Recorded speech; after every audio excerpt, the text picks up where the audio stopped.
Hey friends! Are you ready to become awesome artists today? Grab your favorite crayons or pencils, find a comfy spot, and let's draw together. First, let's draw a cute cat.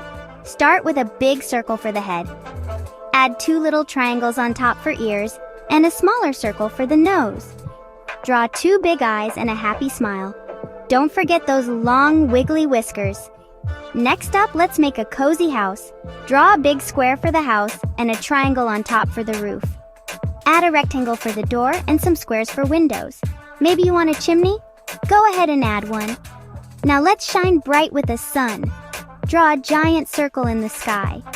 Then add lots of straight lines all around for the rays. Want a smiley face on your sun? I always do. Finally, let's finish with a tree. Start with a tall rectangle for the trunk. On top, draw a big, fluffy cloud shape for the leaves. You can add apples, birds, or even a swing if you like. You did it! Show off your drawings to your family and friends, and remember, there's no wrong way to make art. Just have fun and keep creating. See you next time!